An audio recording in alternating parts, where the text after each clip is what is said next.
the Experts, where we bring you conversations with professionals, industry leaders, policymakers, and stakeholders, and helping us understand the trends, opportunities, and challenges shaping the future of work and economic development. Small and medium enterprises remain the backbone of Nigeria's economy, contributing significantly to employment generation, wealth creation, innovation, and economic growth. Across various sectors, SMEs provide goods and services, support local industries, and create opportunities for millions of Nigerians seeking financial independence and economic empowerment.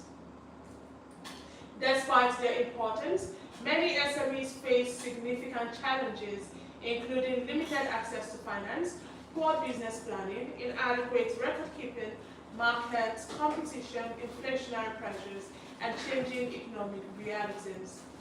These challenges often affect business sustainability, profitability, and long-term growth prospects. As Nigeria continues to pursue economic diversification and private sector-led development, there is a growing need to equip entrepreneurs with practical knowledge, financial resilience strategies, and the tools required to build businesses that can withstand economic shocks and remain competitive in evolving markets. Today, we will be discussing building sustainable SMEs in Nigeria, practical strategies for business growth, financial resilience, and long-term success. Joining us in the studio is Mrs. Olaosebikan OK. She is the founder and group managing director of Copsol Group and founder of the Flourishing Training Place, a training, mentoring, and entrepreneurial development institution committed to empowering individuals, SMEs, women, and youth through business education, capacity development, and economic empowerment initiatives. With extensive experience spanning entrepreneurship development, business consulting, branding, export readiness training, procurement support, and wealth creation education, she has facilitated numerous capacity building programs aimed at improving business sustainability, economic resilience, and financial independence. Through her work in training, mentoring, and community empowerment programs, she has supported aspiring entrepreneurs, business owners, and professionals in strengthening their businesses, improving financial preparedness, exploring export opportunities, and navigating emerging economic trends. Good morning, Mrs. Olaosebikan, and welcome to Trade FO's Breakfast Business Briefing. Thank you. Good morning. Good morning, everyone listening to us everywhere you are. To begin, how would you define a sustainable SME, and why is sustainability becoming increasingly important for businesses in Nigeria? All right, thank you. That's a very good question. But to start with, let's even know what is an SME. You know, SME you mentioned are small and medium enterprises. These are enterprises that are bigger than sole proprietorship. Sole proprietorship is when it's I, me, and me, and mine. And then now for an SME is a little bit bigger because they have structures. And when this does not happen the way it should happen, then sustainability will not really be in place. So when you say an SME or any business at all is sustainable, it means that over a long time, they are making profits. Because there's nothing you are doing if you are not making profits and you are in business. In fact, you can't be in business if you're not making profits. So, consistently making profits, and when they are also maintaining very sound financial base, then you can say that such businesses are sustainable. Remind me of the second part of the question. Okay, why is sustainability becoming increasingly important Oh, for right. businesses in Nigeria? Okay, because survival is actually getting more difficult by the day. There's a lot of competition out there, and there are little opportunities one can actually latch on. So, sustainability is a big deal right now. Everything needs to be taken care of so that your businesses can be sustainable. You know. Okay. You know, most times small businesses, within the first few years of running businesses, most times they fold, they pack up. And so now my question is, what do you consider the biggest reasons for these challenges that make small businesses struggle to survive beyond their first few years? Both small, medium, large, uh, if they are not properly planned. Because if you do not plan well, there's an adage that says that if you don't plan, then if you don't plan to succeed or something like that, then you're planning. If you fail to plan, If you you fail to plan to fail. plan to fail. You know, so when there is no plan, when there is no good customer service, there's bound to be failure. You know, and your structure must be in place. It can't just be anybody can do anything or everybody can do everything. You have to be structured. Your people, if you're working with others, because you can also be a solopreneur. It doesn't matter. Although before you can come into being called an SME, you have to be. There should be the number of people working with you. So, but if you fall into this and you don't have a structure, like who is going to take care of your customer service, who are we going to talk to when we're talking about finances, who does the shopping, who talks to people, who goes after those who are ready to work with us, marketing, then definitely the person, well, let me say you, the person will record a failed business. Okay. So these structures that you mentioned, they include having people to do different things, right? Yes. But then if someone is a solopreneur, how does a person create structure? Okay, so it's actually still possible if you're a solopreneur. What is a structure? A structure is what you put in place that allows the smooth running of whatever you want to do. Okay? So if you are a solopreneur, that means that you are doing like everything in the business all by yourself. Now, what do? You write out everything that should be done at a particular station at a particular time. And then if you are a solopreneur, you are the customer service person, you are still the managing director, you are the marketing person. So when you have what a marketer should be doing, the job description of a marketer, you have it already tailored in. You have what a customer service personnel should be doing per time. And so when you want to be the customer service personnel, you wear that toga. You are not the MD at that particular time. So somebody is coming into your business to do, it's always, how are you doing today, sir? How can we help you, ma? You know, you put off the toga of managing director in your office, and you are in your front office now as the front office person. And when you are doing marketing, you do the same thing. What you would want your marketing personnel to do is what you now do. So you wriggle it out that way. You can still do it. In such a way that even when those who are not there, when they see the smooth running of the business, they won't know that you are the one doing everything. On the other hand, too, if you know you cannot really metamorphosize into all of these things at the same time or differently, you can outsource. There are people out there that there's nothing you are doing that others are not doing. It's only when you just want to kind of put yourself on a scale that you are not, that you feel that you are the only one doing. I mean, there are many radio stations, even in the Keja, So you cannot say that, oh, it's Trade FM and Trade FM alone. The same thing you cannot say it's only your business. What you know how to do is what you know how to do. Some people even know better. So you can outsource. So if you are a solopreneur, you be the owner of your business, but then you can bring in an account person to help you do your accounts. It's not a business, it's not really a reason to fail in business because you're doing it all by yourself. So, what are some practical steps entrepreneurs can take to build a strong foundation for long-term business success? Right, so we've actually talked about some of them now. You have to plan. You have to plan. You have to be able to know what you must be doing, but you must set your goals.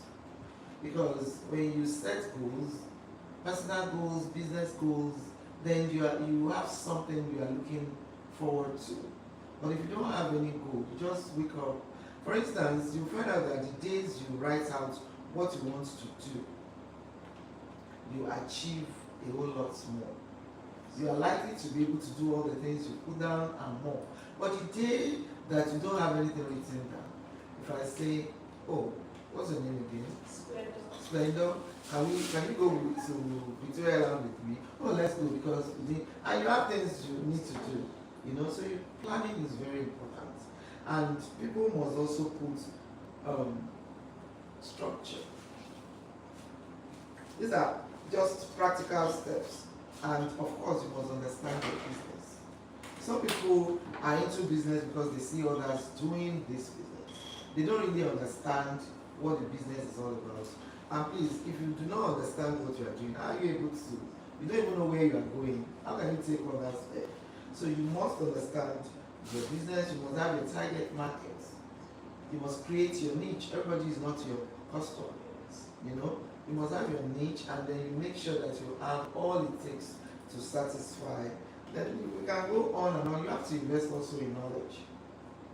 You have to be trained, like every time you learn daily if you really want to succeed in business, because things are changing, times are changing. You must take all these practical steps, have structure, have plans, set your goals, and of course, know your business. And also, you must also separate yourself from your business, especially women. Most of the time, women don't separate, especially their accounts. They don't separate themselves. You make money, and almost like immediately, you spend the money, both the receipt and the profits. You have to be able to separate that. You don't know when to draw back, when to say no. You finish in the market, you carry the money, you are selling shoes and bags, immediately you spend the money on tomatoes to take home. If you didn't make any sales that day, you will still survive. So people should learn to separate themselves from the businesses. Okay. So, in today's economic climate, how can SMEs remain resilient despite inflation, fluctuating exchange rates, and rising operating costs? Well, people should learn to not to be wasteful, because there are so many things you call waste, you throw away in businesses that are actually the raw materials for some other businesses. So we all, SMEs especially, must learn to not to be wasteful, to make sure that they are using everything, every line, to make things work for them. Also, we must embrace technology.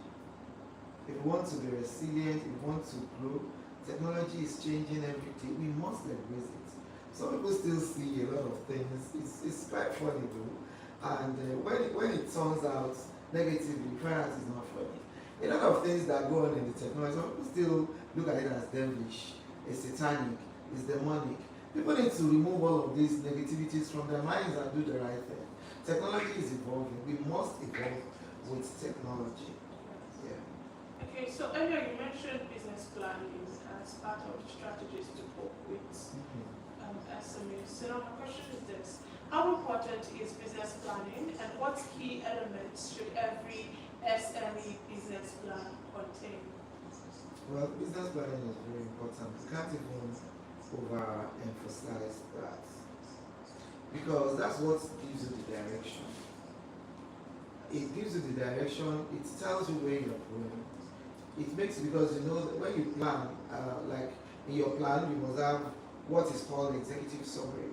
Executive summary is you looking at the whole picture of what you want to do, and you just put everything in a short format that maybe a pager that you can easily see, read, assimilate, and fly with. You know, so planning is really essentially, like I said, it gives you the direction, and then these directions will allow you to make informed decisions. Because if we've planned that by December we will have made so much by God's grace, because God is also in the equation all the time. Okay, so we will have made this much, and then first month of the following year we will diversify into this that is still maybe within the scheme of what we are doing and stuff. You know, you have a direction already, you know where you are going. So it's impossible for anybody to just come and say, oh, you have this money, why don't you just travel to Paris tomorrow and watch the Paris show? Yes. You know, your mind will be there. Like, let me give you a personal experience. I have something I've planned since 2011, and we were flowing into it bit by bit. Then something happened, and a lot of information was just coming here and there. People trying to say, oh, don't do that there, just do this. But because I have my vision board, it's been written. I mean, if the Bible or every other holy book had not been written, there's nothing we will be able to refer to now, and so we're not going to be able to stick to it and say this is what we should do and this is what we are doing, you know. So somebody was telling me to do something. What he was telling me to do looked very alluring and nice, but because it's been written, my vision board kept flashing in my head. That your vision board is part of your planning. You put down what you think you want to do. Like I said, your planning must include the executive summary, your business description. Exactly what are you doing, so that if you give it to somebody that is not in your business, the person will be able to see, you know, your strategy. How do you want to get to where you are going? Your operational projections, financial projections, managerial scheme, and then you also put your risk assessment. Like this that we are doing, seems as if it's going to be risky, but this is what we will do. And then you also put your growth strategy. How do you want to grow? Because you just don't want to start a business and get stagnated. You must have the growth mindset. So all of these have to be included in your plan. Yeah. You know, many entrepreneurs, I once started a business with little or no financial knowledge, and I'm sure a whole lot of us, a whole lot of Nigerians, a lot of people do that. And so, my question is, how can business owners improve their financial management skills, and what are the most common financial mistakes you see SMEs make, and how can they avoid them? Well, sorry, you didn't finish your story. So did the business fly? Oh, it don't. You really need to learn. This is where learning comes in. You must learn. I always tell people everywhere I have an opportunity to talk to them that you must learn. For you to grow, you must learn what you don't know. And it doesn't really matter who is teaching you. It could be a child. If that child knows better than you, allow him or her. You must learn. So for financial issues, you should equip yourself with financial literacy. You go, you learn, you try as much as possible to know and understand what cash flow is actually. What do they even mean when they say I should have a cash flow? What is inflow? What is outflow? What am I really doing? This is part of knowing your business. How does money come into my business? You must know all of this. How, what percentage of what I earn should I spend? And on what should I be able to spend this? You must know budgeting. You must know projections. You know, these are all the things that you need to pay attention to before you can have a grip on your financial status. How? Okay, you asked about the common mistakes, right? Yes, the common mistakes. The common mistakes we make, especially at the initial stage, when we don't really know our business enough. That's the mistake. We don't know our business enough, and then some people don't keep records. That's very common.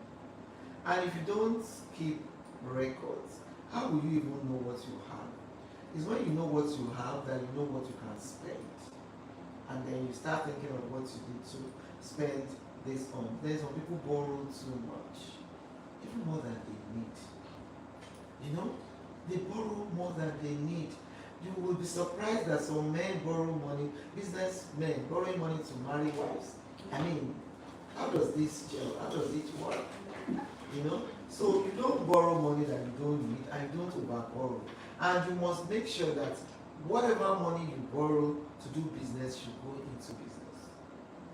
That's where the issue of men taking money to, you know, I heard of somebody that borrowed money, a businesswoman, borrowed money to celebrate 60th birthday. And now after 60th birthday, people are chasing her all over the place for 1.5 million naira. She's still owing. Now she's looking for those of us who know how to manage what we have. When you don't even know whether we are wearing 1940 shoes, we are still there trying to make it work. But you decided to spend borrowed money on parties. For who are you trying to impress really? So these are mistakes people make, and she's a business person. You should be able to live within your means. Make sure that you are not over borrowing. Separate yourself. I'll continue to say that. Separate yourself from the business. Make sure that you have your own bank account, and the business has its own bank account. Don't mix the two. They cannot. They are two parallel lines.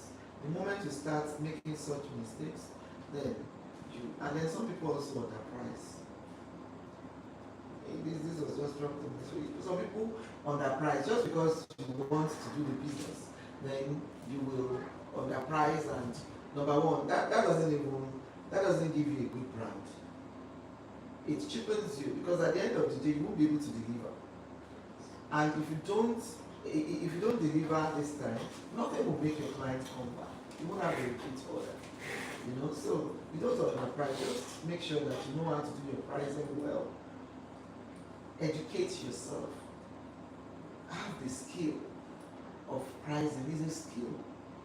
And then make sure that you do what you need to do, you don't overprice, so that you don't regret it. Now, my next question is on branding. Okay.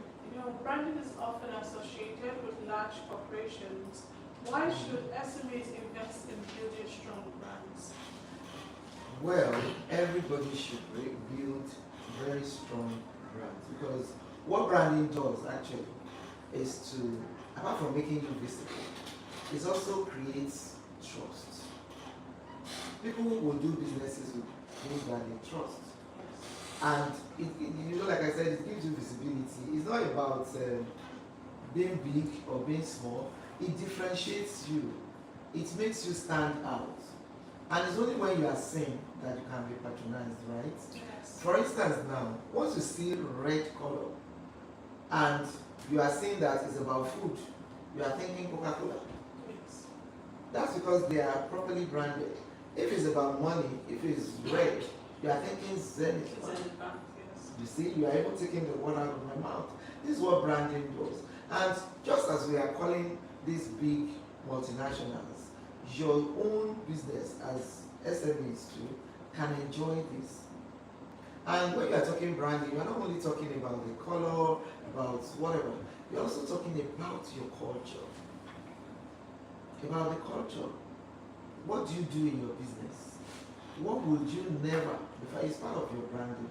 So as an SME, you must be properly branded so that you can be seen and you can be trusted, and then you can be differentiated, like I said, because customers will only patronize those that they recognize, those that they trust, even as an SME. Sometimes you want to drink any other cola, and you are holding that other cola. I don't want to mention their names now, and you are still calling it Coca-Cola. Yes. You see, that it's already impressed in your mind that everything in the bottle that looks dark is Coca-Cola. It's not always that. You are eating beef roll made in your backyard, and you are calling it gala. Yes. You know, Yes. so branding will make you stand out. It will make people to trust you, to make people to make you visible, and it's those we see and will patronize. Yeah. You know, earlier you mentioned technology, that we should learn how to use technology in our business. So now, this technology is transforming the way businesses operate. Yes. Sure. Now, what digital tools or innovations should SMEs embrace to remain competitive? Number one, you have to be online, social media. I know a lot of people will be like, oh, I don't want. When you ask them, what's your Facebook handle? I'm not on Facebook. Oh. You know, the way they even say it as if It's a sin. it's a sin to be on Facebook. When you are saying IG, they're like, what's IG? Inspector General of Police? No, I'm not there. You know, as if when they are not there, that's what takes them to heaven. Yeah. You must embrace, for you to succeed, you must embrace the social media. That's number one. And your digital payments, online payments must be intact. Because not everybody that can travel to Ekwe come and give you money. Then or to do transfer. You must make sure that you have digital payment. Your CRM also must be very, very good. The CRM tools, the way you relate with your customers must be very, very good. Then you must be visible on e-commerce platforms. And now to the best of them all, the one I love so much, AI. AI is actually transforming how we do business, how we make money. Maybe this can be a topic for another day, because there are so many AI tools you can make a lot of money from, right from your phone. Right, in fact, the computer is too big. From your phones, you make money and in dollars. I'm involved with so many of them. Apart from my 9 to 5, you earn residual incomes doing this. There is no age you cannot be involved in cryptocurrencies. It's the future of money. There is no age you cannot trade forex. You do it every day anyway. You want to travel now, even to Ghana, you will exchange your naira for the facilities. You have done forex. So why don't you just do it online, do it with AI, and make a lot of money? There is a lot going on out there with AI. They are changing the way we think, the way we do things, the way we do business, the way we make money, the way we make wealth. And AI is actually making a lot of us wealthier. Yes. So people must embrace all of these technological tools to make sure that they scale in their businesses. Okay. So, earlier in your introduction, you also do entrepreneurial training and mentorship. Yes. So now, as someone deeply involved in mentorship and entrepreneurial development, what roles does mentorship play in helping businesses grow and succeed? And also, how important is continuous training and capacity development for entrepreneurs and their employees? A lot's wrapped in one question, but the truth is, entrepreneurial development is very key. What we saw yesterday in business is not what we're going to see today. Businesses, the way we do business, like we just talked about technological tools and all of that, they are evolving every time, every day. So you must be well equipped, you must have skills, you must be that transformational leader, you know? And it takes a skilled person to be transformational. If you yourself, if you are not if you are not skilled as a leader, there is no way you are going to be able to lead properly. You must have the skills. You must have what it takes to be a leader, and this doesn't come just by going through. You need to learn what you don't know. I keep saying it. For you to grow, you must. So entrepreneurial development, part of what we do, to develop people entrepreneurially is also to do what we call entrepreneurial excursion. What does this mean? Even if it's excursion from here to Ghana, you've already learned that in Ghana this is what happens, but here it doesn't happen. So you carry them to Ghana to go and see how they do it there. You carry people that want to make very nice shoes. You have passion for making shoes, but you don't really know how to make well-strengthened ones. Your shoes are always giving ways, customers are complaining. You can be taken to where shoes are made properly. Italy, China is also trying right now. And then you go and learn, what do they do that I don't do? This is still part of entrepreneurial development. You must grow a lot of skills. So it's very, very important. And then mentorship. Mentorship does not mean that you want to transform into the person of the mentor. No. The mentor is showing you ways of doing things. The mentor is trying to pour himself or herself into you. The mentor is giving you, a mentor can give you directions. A mentor can save you from making very, very trivial mistakes or very, very big mistakes that can cost you the whole of your entrepreneurial years. Because most of the time, these mentors have worked in the ways you are now trying to work. So, mentorship is key. Entrepreneurial development is very key. Training is key. You must learn, unlearn, and relearn. So, capacity development is really, really very important. It makes you to be adaptive in businesses so that you can take care of what you need to take care of without too much ado. So now my next question is on funding. Many SMEs struggle to access funding. Now, beyond loans, what other strategies can entrepreneurs use to finance and grow their businesses? As a matter of fact, it will get to a stage that you will say no to every form of loan. You should get to that level. And when you are starting, it's always very advisable not to start with loans. Because you are starting a business, you still do not know what can become of this business. So this question is actually a very key one on a program like this. Away from loans, beyond loans, you can develop your businesses to a place you can be given grants. Because there are things the people that will give you grants to are looking for. And these are all the things we've been saying along on this interview. Do you have business plans? Do you even understand your business? Do you have bookkeeping in place? Is your financial goal where it should be? Are you heading towards your financial goals and stuff like that? So you can look at grants, you can look at crowdfunding, you can look at people that can put money into your business and then you share profits if you are not included. Some people want everything, but you don't want to do anything, So there's something you also call bootstrapping. Bootstrapping means just gather yourself together, put everything you have.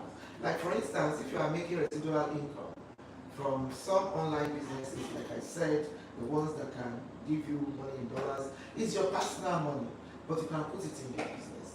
It can be as your own equity in that business. It can also be a loan to the business. Remember, we told you that you should separate yourself from the business. So now it's also a good place for me to separate myself from the business.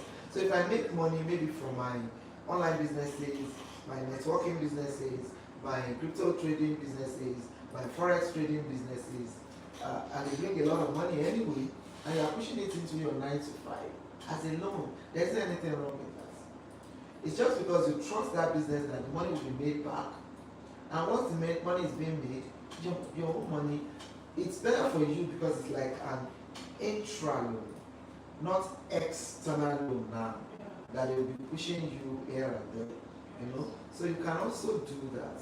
You can look for angel investors.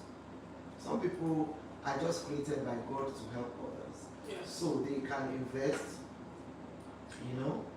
You can go to cooperatives. Because cooperative is actually your money being given back to you. You are contributing and then they are giving back to you. So it's also like an intra loan, but you must be very, very disciplined, you know, when you are doing all of this.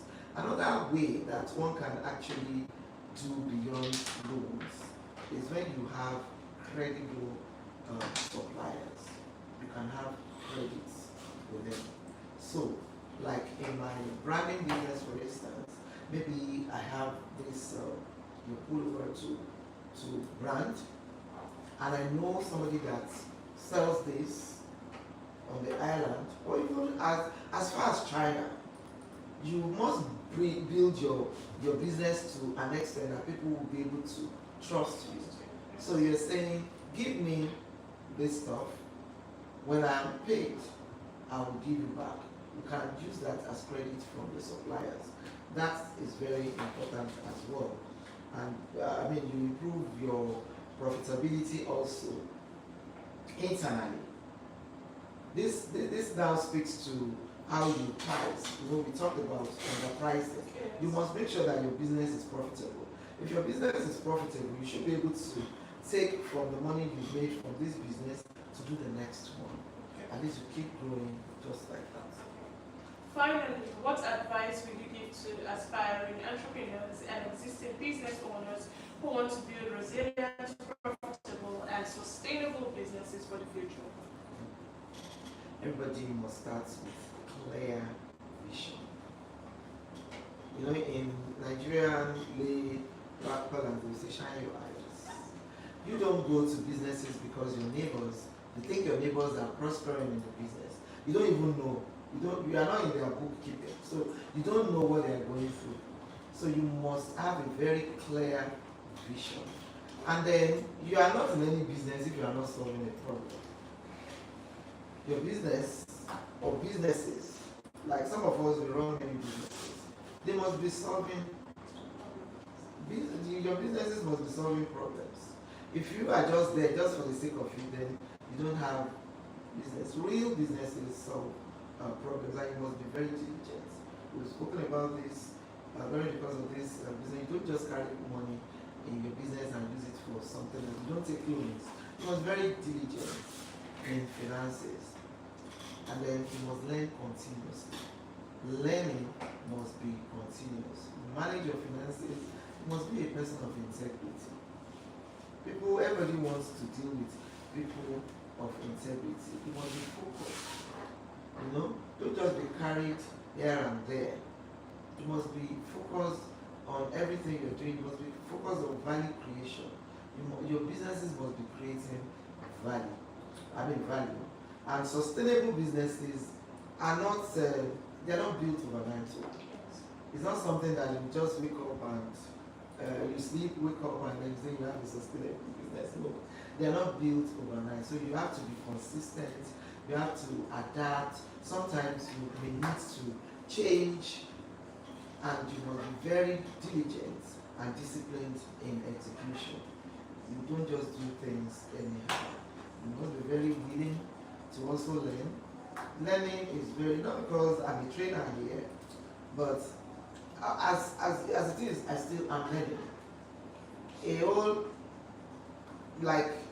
Every of my evening during the week, I'm learning one. As I'm speaking with you, I'm in my doctorate program. That is still learning. I'm in my doctorate program. That is still learning. You must be learning like every time. Let me just put it like that, continuously. You manage your resources. Don't forget you have to be disciplined. You must be diligent in spending. Mrs. Olaosebikan, thank you very much for joining us this morning. and for sharing your wealth of knowledge and practical Thank you for not insights murdering my on mood. building sustainable businesses in Nigeria. You know, today's conversation has reminded us that sustainable entrepreneurship goes far beyond having a good idea. It requires vision, discipline, adaptability, sound financial management, and the ability to continuously learn and innovate. In an economy where businesses face multiple challenges, resilience has become one of the most valuable assets an entrepreneur can possess. The SMEs that will thrive tomorrow are the ones that are building strong foundations today, understanding their customers, managing their finances efficiently, effectively, embracing technology, and creating value that goes beyond short-term profits. For every entrepreneur listening this morning, let today's discussion serve as both a challenge and an encouragement. Your business may be small today, but with the right strategies, consistency, and resilience, it can become an enterprise that creates jobs, transforms communities, and contributes meaningfully to national development. If you're just joining us, you can catch highlights of this conversation on our social media platforms. We are Trade FM Live across all platforms, and that's Facebook, X, Twitter, Instagram, TikTok, and our YouTube channel. We'll take a short break now, and we'll return with the 11 a.m. news on the hour. Stay with us.